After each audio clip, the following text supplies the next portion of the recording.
Hello दोस्तों, मेरा नाम आसिम इकबाल है। आज हम डिस्कस करेंगे इसराइल और पैलेस्टाइन का इशू क्या है। आज हम डिटेल से जानेंगे आखिरकार इस मसले की जड़ें क्या हैं, क्यों ये मसला पिछले कई 70-75 सालों से चला आ रहा है और हल होने का नाम ही नहीं ले रहा। आज हम ये भी जानेंगे कि किस तरह यहूदियों के दो बड़े मंदिर तोड़े गए, यहूदी किस तरह जा कर के यूरोप में आबाद हुए। आज हम ये जानेंगे इसराइल और पैलेस्टाइन में मुज़ाकरात तय नहीं हो पाते, आखिरी मोड़ पर आकर के कुछ न कुछ हड़बड़ मच जाती है और मुज़ाकरात तय नहीं हो। हम ये जानते हैं इसराइल और पैलेस्टाइन में बेसिक डिफरेंस क्या है। इसराइल एक छोटा सा मुल्क है जो 1948 में आबाद हुआ था। इसकी आबादी लगभग 2 करोड़ के करीब है, यानी 1.964 मिलियन है, और इसका जो एरिया है वो हमारे पंजाब से भी कम है। ठीक है, इसमें इसराइल में हमें ये लगता है कि सिर्फ यहूदी आबाद हैं, लेकिन ऐसा नहीं है। इसराइल में यहूदी भी आबाद हैं, मुसलमान भी, क्रिश्चियन भी, और एक चौथा कबाइल है जो मज़हब है वो द्रूज़ है। इसमें यहूदी जो हैं वो 73.8% है, मुसलमान 18% हैं, ये क्रिश्चियन जो हैं या ईसाई इसमें जो हैं वो 1.9% हैं, और जो द्रूज़ एक ऐसा मज़हब है जो मुख्तलिफ़ मज़ाहिब को मिला कर के बनाया गया है, यानी कि वो मुस्लिम्स अकायद को भी मानता है, क्रिश्चियन को भी मानता है, यहूदियों को भी, बुद्ध मत, जैन मत, हिंदुज़म, यानी बहुत ही ज़्यादा मज़ाहिब को मिला कर के, यानी एक मुख्तलिफ़ मज़ाहिब की एक खिचड़ी सी है जिसको हम द्रूज़ कहते हैं। तो ये कबाइल है, इसकी आबादी जो है 1.6% है। अब जो पैलेस्टाइन है वो कौन सा इलाका है। पैलेस्टाइन वो बेसिकली एक गाज़ा स्ट्रिप है, ठीक है, गाज़ा का जो इलाका है, और दूसरा जो है वेस्ट बैंक है। वेस्ट बैंक ये एक बैंक नहीं है, ना ही ये कोई नदी का किनारा है, बल्कि ये एक जगह का नाम है। बहुत बड़ा एरिया है जो इसराइल से भी बड़ा है आबादी में, और बाकी जो दूसरा है वो गाज़ा है। गाज़ा में जो पॉपुलेशन है, जो आजकल जहाँ जिसका मसला भी चल रहा है ये यरूशलेम पर, गाज़ा की जो पॉपुलेशन है वो तकरीबन 2 मिलियन के करीब है। 2 मिलियन यानी 20 लाख के करीब है। इसमें इसके 10 या 11 लाख जो हैं, इसमें से जो रेफ्यूजीज़ हैं जो वेस्ट बैंक से आए थे वो हैं। जो यहाँ की जो लोकल पॉपुलेशन है वो 9 लाख के करीब है। तो ये गाज़ा का जो इलाका है ये दुनिया का 40वां डेंसली पॉपुलेटेड कंट्री माना जाता है, सिटी माना जाता है। यानी छोटा सा इलाका है, इसकी पॉपुलेशन बहुत ज़्यादा है, और हाल ही में आजकल जो इसकी खुराक की जो तरसील जो है इजिप्ट से है वो भी बंद की गई है। तो यहाँ पर बहुत ज़्यादा मुश्किल है। सबसे पहले हम ये जानते हैं कि यहूदियों की हिस्ट्री क्या है, उसके बाद हम ये डिस्कस करेंगे कि इसराइल और मुसलमानों का इशू क्या है। आया जो ये यहूदी क्लेम करते हैं कि ये जो गाज़ा का इलाका है, जो वेस्ट बैंक है, ये सारा इलाका हमारा है, ठीक है, ये होली लैंड है, उसको होली लैंड या प्रॉमिस्ड लैंड भी बोलते हैं। तो इनका यहूदियों का ये क्लेम है कि आज से 3000 साल पहले ये जगह हमारी थी, हमारे नबी ने हमें ये जगह दी थी, और उसूली तौर पर इस जगह पर हक हमारा बनता है। तो बात यह है कि आज से 3000 साल पहले, यानी 3000 BC में यहाँ पर हज़रत सुलेमान अलैहिस्सलाम और उनके वालिद जैकब यानी हज़रत याकूब अलैहिस्सलाम, उन्होंने एक अम्पायर की वहाँ पर शुरुआत की थी, बुनियाद रखी थी, जिसको जूदा एम्पायर बोला जाता है। हज़रत सुलेमान अलैहिस्सलाम ने वहाँ पर एक मंदिर था, टेंपल था, वो बनाया था आज से 3000 साल पहले, जो तकरीबन 400 साल तक चला था। उनके जो वालिद है हज़रत याकूब अलैहिस्सलाम, या इंग्लिश में अगर हम उन्हें बोलें तो जैकब, उन्होंने एक जो शहर है यरूशलेम की वहाँ पर बुनियाद रखी थी, और उनके बेटे हज़रत सुलेमान अलैहिस्सलाम ने वहाँ पर एक मंदिर की बुनियाद रखी थी। यहूदियों का ये मानना है कि हज़रत सुलेमान अलैहिस्सलाम उनकी जो जूडा एम्पायर है उसके बानी हैं। गो के उनके वालिद ने बुनियाद रखी थी, लेकिन उनका मानना है कि हज़रत सुलेमान अलैहिस्सलाम यहाँ इनके बानी है। और हज़रत सुलेमान अलैहिस्सलाम ने 26 बुक्स लिखी थी। फिर उनके बाद हज़रत मूसा अलैहिस्सलाम भी आए, उनको भी वो मानते हैं। लेकिन जैसा कि हम ये मानते हैं कि एक बुक जो तौरात है वो यहूदियों की मजहबी किताब है, लेकिन इनका मानना ये है कि तौरात से पहले 26 किताबें हज़रत सुलेमान अलैहिस्सलाम ने खुद लिखी थी। और जो ये टेंपल बनाया था या जो ये मंदिर था, ये ख़ास यरूशलेम में बनाया था हज़रत सुलेमान अलैहिस्सलाम ने।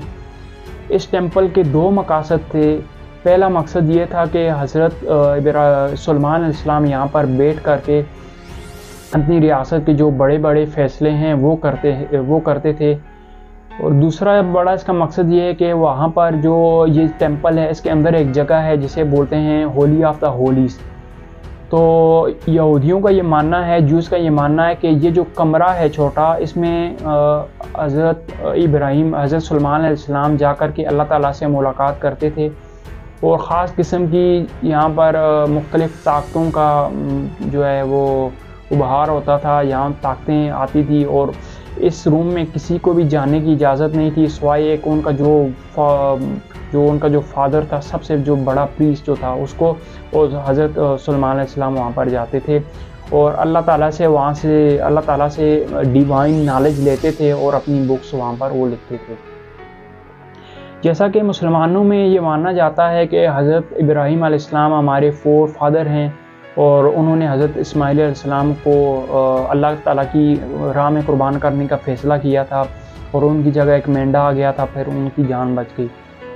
तो सेम कहानी यही है, लेकिन इसमें किरदार थोड़े चेंज हैं। यहूदियों का ये मानना है कि हज़रत इब्राहीम अलैहिस्सलाम ने एक जिनको ज़बह करने के लिए लेकर गए थे, वो इब्राहीम अलैहिस्सलाम नहीं थे, वो इस्माईल अलैहिस्सलाम नहीं थे, बल्कि वो इसहाक़ अलैहिस्सलाम थे। और बाकी स्टोरी उनकी सेम है, वो भी ये मानते हैं कि उनकी जगह जन्नत से एक मेंढा आ गया था। और जो मुसलमानों का ये मानना है कि हज़रत इस्माईल अलैहिस्सलाम जो थे, वो उनकी अपनी जो फर्स्ट जो वाइफ थे उनके बेटे थे, और जो दूसरे बेटे थे वो उनकी जो मुलाजमा थी उनके बेटे थे। ये इनका जो यहूदी हैं ये बिल्कुल उलट मानते हैं, ठीक है। बाकी जो ये हज़रत इब्राहीम अलैहिस्सलाम है, ये इनकी एंसेस्ट्री बिल्कुल सेम है मुसलमानों के साथ, यहूदियों के साथ और क्रिश्चियन के साथ। ये तीनों यानी एक कंबाइंड एंसेस्ट्री को मानते हैं।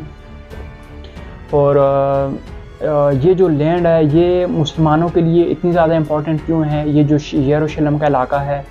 तो बात यह है कि यहाँ पर जो वेस्ट वॉल है इसके साथ ही एक मस्जिद है, ठीक है, जिसे मस्जिद अक्सा भी कहा जाता है, या अरबी ज़ुबान में बोलें तो अल अक्सा मस्जिद। अल अक्सा मस्जिद यानी दूर की मस्जिद, इसका अरबी ज़ुबान में तर्जुमा होता है दूर की मस्जिद।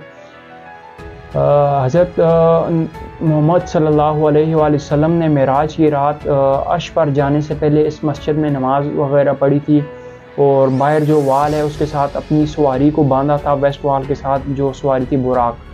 और जो डोम ऑफ द रॉक जो आपको अभी नज़र आ रहा है, या इसके अंदर एक चट्टान है, एक पत्थर है बहुत बड़ा, इस पर नबी पाक सल्लल्लाहु अलैहि वसल्लम ने अपना कदम मुबारक रख कर के ऊपर आसमानों की सैर को गए थे और मुख्तलिफ़ नबियों से वहाँ मिले थे। तो ये तो हो गया मुसलमानों का। और जो ईसाई हैं वो ये मानते हैं कि यहाँ पर वो जगह है जहाँ पर हज़रत ईसा अलैहिस्सलाम को सूली पर लटकाया गया था और उनको यहूदियों ने शहीद किया था। हम मुसलमान हैं और ये मानते हैं कि हज़रत ईसा अलैहिस्सलाम को अल्लाह ताला ने ज़िंदा आसमानों में उठा लिया था और उनकी जगह उनका हम शक्ल वहाँ उनको सूली पर लटका दिया गया था, और हज़रत ईसा अलैहिस्सलाम वापस लौट करके आएंगे। लेकिन ईसाइयों का बिलीफ इससे डिफरेंट है। वो कहते हैं कि इन्होंने उनको शहीद किया था और वो हमारे गुनाहों की जो सज़ा है वो पा कर गए हैं, इस वजह से हम गुनाहों से अभी बरी हैं। तो ये और दूसरी बात ये कि वहाँ पर उनका एक बहुत बड़ा टेंपल है, ठीक है, जो बाद में रोमन एम्पायर ने वहाँ पर कायम किया था।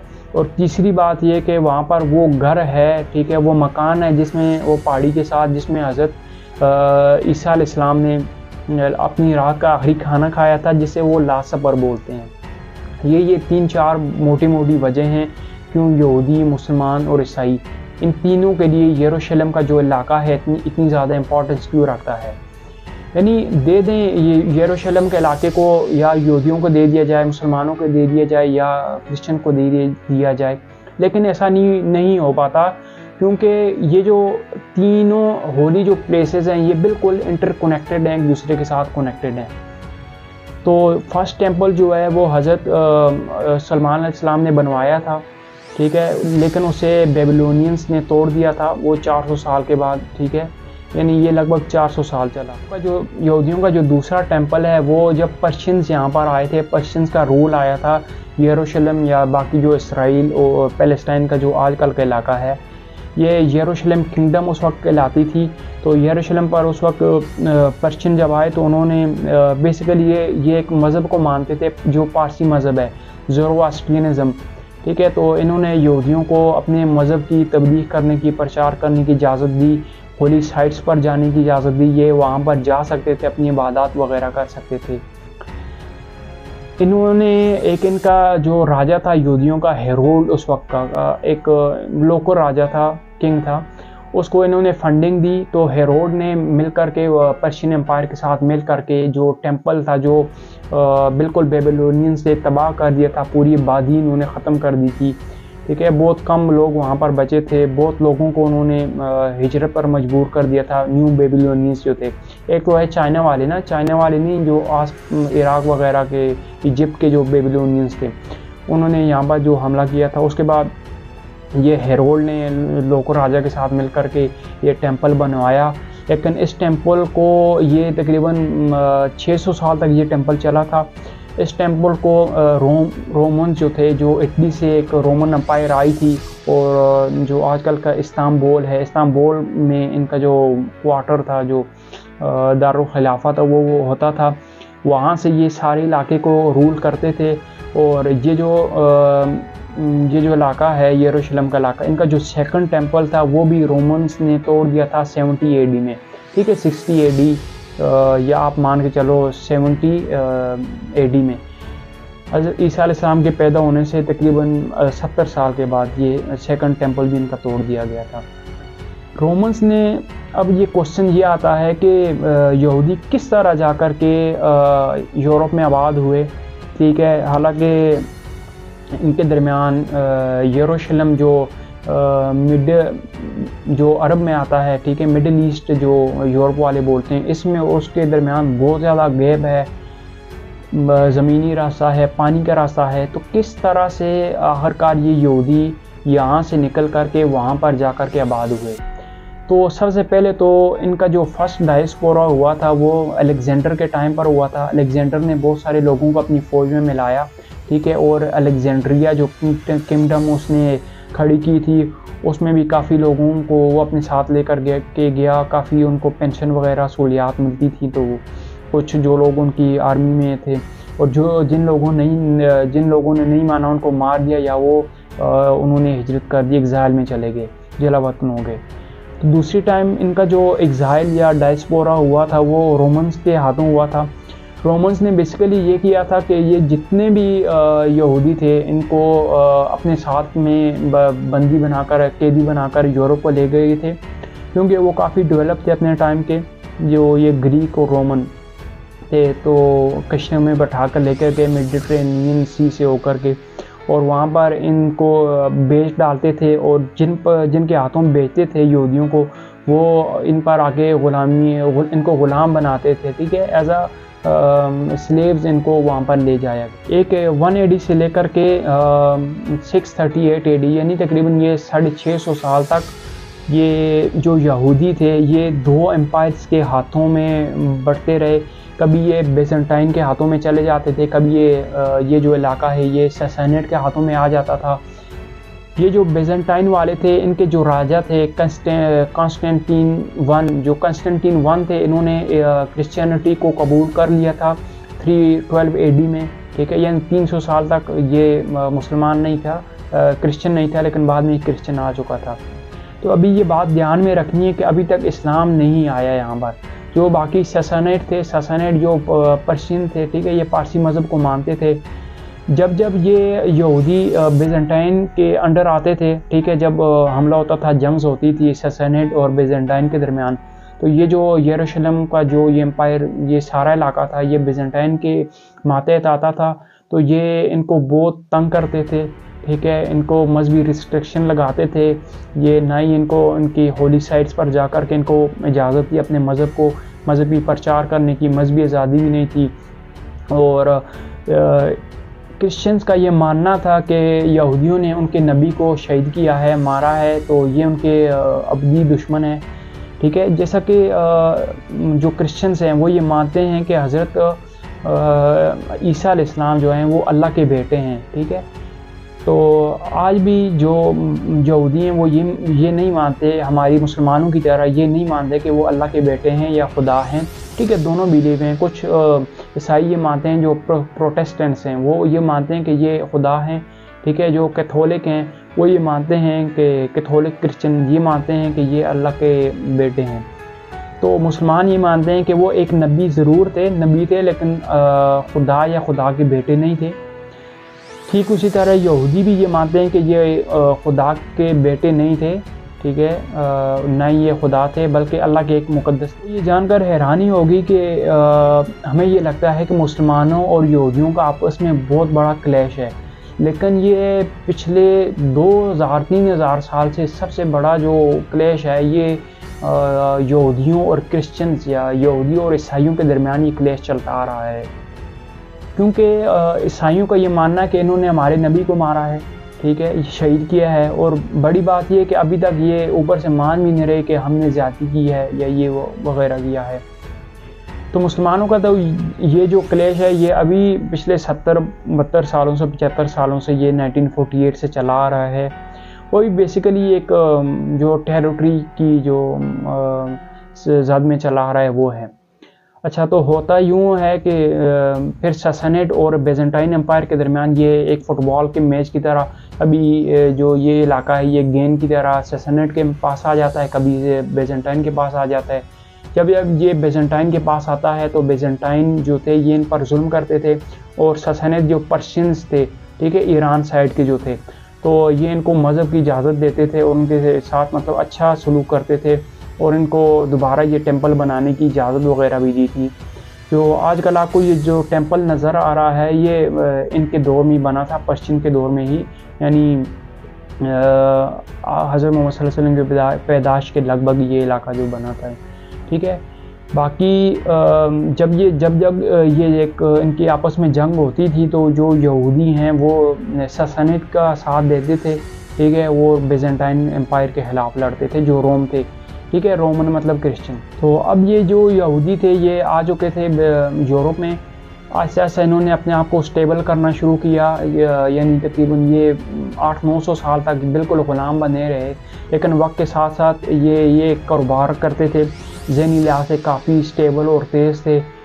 ये बैंकिंग का कारोबार करते थे, यानी उस वक्त तो इस तरह के बैंक नहीं होते थे, लेकिन ये लोगों को सूद पर पैसा देते थे, ठीक है, और उसके बदले में काफ़ी सूद लेते थे और पैसे की रेल फेल होती थी। बहुत सारे यहूदी ब्रिटिश एम्पायर जो इंग्लैंड में आबाद थे, आयरलैंड में, जर्मनी में, फ़्रांस में और बाकी जो इटली में, ये 4-5 ममालिक जो बड़े मुल्क थे उस वक़्त के, तो यहूदी ये आपस में इंटरकनेक्टेड रहते थे। इनकी अच्छी बात ये थी कि ये बिल्कुल भी एक दूसरे से दूर नहीं रहते थे। ये 20-30 ख़ानदान मिल कर के एक जगह रहते थे और एक दूसरे के गमी शादियों में ये पहुंचते थे, आते जाते थे और बिल्कुल राब्ते में रहते थे। और जब इन्हें अगर इंग्लैंड से निकाला जाता था तो ये फ़्रांस में जा कर के अपने जो बाकी यहूदी भाई हैं उनके साथ मिल कर के रह जाते थे। वो उनको जगह देते थे, सामान वगैरह, खाने पीने की अशिया और शादियाँ आपस में कराते थे। और जब फ्रांस में कोई मसला आता था तो ये जर्मनी चले जाते थे, जर्मनी में मसला आता था जो ये इटली चले जाते थे। उस तरह ये मतलब ये पिछले मतलब 1-1.5-2,000 साल से ये इस तरह तंग होते रहे। कभी एक मुल्क ने इस राजा के जहन में आया, किंग के जहन में आया, यार निकालो इनको, बाहर करो, ठीक है, वो वहाँ से चले जाते थे दूसरे मुल्क में, दूसरे का दिल ना करे वो निकाल देता था। तो ये बहुत ज़्यादा तंग हो गए थे, पक चुके थे। 1192 में इन्होंने एक क्रूसेड की, 200 क्रूसेड यानी बच्चाओं को उकसाया, ये एक मूवमेंट चलाई थी। उनको ये बोला कि यार आप यहाँ पर क्या कर रहे हो, जो यरूशलेम का जो मुक़द्दस इलाका है जहाँ पर हमारी होली लैंड्स हैं, आपकी होली लैंड्स हैं, आपके टेम्पल्स हैं, ठीक है, क्रिश्चियनिटी की जो यादें हैं वो तो वहाँ मुसलमानों के पास हैं। 638 एडी में हज़रत उमर रज़ियल्लाहु ताला अन्हु ने वो इलाका फ़तह किया था यरूशलेम का, और 1917 तक ये इलाका मुसलमानों के तहत रहा। यानी 1000 साल यानी 1200 साल तक ये इलाका मुसलमानों के कब्ज़े में रहा था। तो ये उनको उकसाते थे, यार आप क्या कर रहे हो, ये मुसलमान वहाँ पर कब्ज़े कर रहे हैं, वहाँ पर वो रह रहे हैं, ठीक है। तो क्रूसेड अपना 1192 में जो एक क्रूसेड इनका सक्सेसफुल हुआ था, उनके जो किंग थे वहाँ उन्होंने हमले किए और यरूशलेम का जो इलाका था वो मुसलमानों से चला गया, ठीक है। और 100 साल तक क्रिश्चियंस की यरूशलेम में हुकूमत आई। जल्दी 100 साल के बाद जो ओटोमन एम्पायर थी उसने वहाँ पर कब्ज़ा कर लिया, ठीक है। और 1917 तक जब बालफोर डिक्लेरेशन आई थी, उसके बाद जब ये इलाका एक साजिश के तहत ओटोमन एम्पायर तोड़ी गई, उसके बाद ये मुसलमानों के हाथों से गया। यानी 100 साल अगर वो निकालें तो लगभग 1000 साल तक ये इस इलाके में कब्ज़ा रहा मुसलमानों। ये मुसलमानों के साथ अच्छा सलूक नहीं होता था। जब ये कोर्सेज स्टार्ट हुए तो जो यरूशलेम का इलाका था उसमें तकरीबन 200-300 यहूदी आबाद थे। यानी आप अंदाज़ा करें 200 या 300 यहूदी आबाद थे, बाकी सारे के सारे यहूदी इस पूरी दुनिया में बिखर गए थे। तो 19वीं सदी के आते आते बहुत सारे मामला तय पा चुके थे। एक शख्स थे जो ऑस्ट्रिया के रहने वाले थे, ये एक लायर थे, बाद में ये एक जर्नलिस्ट बने, एक नावल राइटर भी थे जिनका नाम था थियोडोर हर्ज़ल। थियोडोर हर्ज़ल एक वाक़े से बहुत ज़्यादा मुतासिर हुए थे। 1894 में एक फ्रेंच आर्मी ऑफिसर थे जिनका नाम था एडवर्ड ड्राइफस। एडवर्ड ड्राइफस के इनको एक्यूज़ किया गया कि इन्होंने एक कंस्पिरेसी रची है, फ्रेंच गवर्नमेंट के अगेंस्ट जाकर के इन्होंने एक कंस्पिरेसी रची है, जिसके तहत इनको 5 साल की कैद की सज़ा भी सुनाई गई। लेकिन इस वाक़े ने थियोडोर हर्ज़ल को इतना ज़्यादा मुतासर किया कि उन्होंने तय कर लिया था कि अभी यहूदियों के लिए एक अलग मुल्क होगा, कुछ भी हो जाए। अभी यूरोप में ये बाकी नहीं रहेंगे, यूरोप के बाहर इनके लिए एक मुल्क होगा। मोस्ट प्रोबेबली उनके जहन में ये था कि लैटिन अमेरिका में इनके लिए एक अपना मुल्क हो। इन्होंने थियोडोर हर्ज़ल ने 1897 में फर्स्ट ज़ायोनिस्ट कांग्रेस की बुनियाद रखी थी, ठीक है। ये बाकायदा एक इजलास हुआ था जिसमें बहुत बड़ी तादाद में यहूदी शरीक हुए थे, और इन्होंने ये तय किया था कि कुछ भी हो जाए एक मुल्क अपने लिए बनाकर ही रहेंगे। फिर करते करते फिर 1904 में आकर के फर्स्ट टाइम थियोडोर हर्ज़ल ने ये कहा कि जो इनका नेशनल होम लैंड है वो पैलेस्टाइन में होगा। पैलेस्टाइन में क्यों होगा? क्योंकि वहाँ पर इनकी जो प्रॉमिस्ड लैंड है जिसे वो एरेत्ज़ यस्रियल बोलते हैं, ठीक है। ये हेब्री ज़ुबान में एरेत्ज़ यस्रियल। तो एरेत्ज़ यस्रियल में इनका एक नेशनल होम लैंड होगा जहाँ पर ये अपना मुल्क बनाएंगे। तो 1904 से के बाद इन्होंने जो पैलेस्टाइन का जो इलाका है वो तो था ओटोमन एम्पायर के तहत, तो इन्होंने लॉबी करना शुरू कर दी। उनके किंग्स को पैसे दिए कि उनको कहा कि यार हमारे लिए हमें मुल्क दे दो, लेकिन ये इस बाद में सक्सेसफुल नहीं हो सके।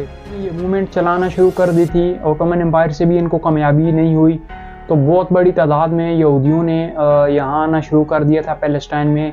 जो फर्स्ट इनकी जो माइग्रेशन थी वो 1896 में हुई थी, जिसमें तकरीबन 2 लाख के करीब यहूदी यूरोप से आए थे। इनकी एक खेप आई थी कश्ती में जो बड़ी लॉन्च होती है, और उसके बाद फिर बहुत सारे यहूदियों को जर्मनी से भी निकाल दिया गया था, बाकी पोलैंड से, फ्रांस से। तो इनका डायस्पोरा शुरू हो चुका था, ये जा रहे थे। बहुत सारे जो यहूदी थे वो रशिया में आकर के आबाद हुए, लेकिन 1880 में जा कर के वहाँ पर इनको बहुत ज़्यादा मुश्किल हुई। 1881 में एक पोग्राम जिसे बोला जाता है, क्योंकि ये रशिया के वेस्ट में आबाद थे, तो लोगों ने एक मास कटिंग शुरू कर दी जिसके तहत बहुत सारे यहूदी आकर के पैलेस्टाइन में आबाद हुए।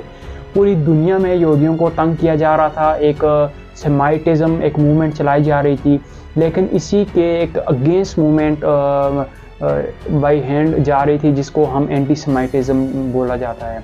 एंटी सेमाइटिज़म को लीड करने वाले ये थियोडोर हर्ज़ल थे और उसके बाकी जो यहूदी थे, क्योंकि ये काफ़ी स्टेबल थे। उन्होंने ब्रिटिश एम्पायर को कन्विंस कर दिया कि आपका जो हम साथ देंगे वर्ल्ड वॉर फर्स्ट में, तो इसके बदले में हमें फ़लस्तीन में एक नेशनल होमलैंड दिया जाए। तो दोस्तों ये था अरब इसराइल कॉन्फ्लिक्ट का पहला वीडियो। इसके बाकी एपिसोड भी जल्द ही आ जाएंगे। अगर आपको ये वीडियो पसंद आया हो तो वीडियो को लाइक करें और अपने दोस्तों के साथ शेयर करें। हमारे YouTube channel Asim Iqbal official को सब्सक्राइब करें। अगर आपको इस वीडियो में कोई इश्यू आ रहा हो तो नीचे कमेंट्स बॉक्स में अपना मसला लिखें। हमारे फेसबुक चैनल को लाइक करें और फॉलो करें।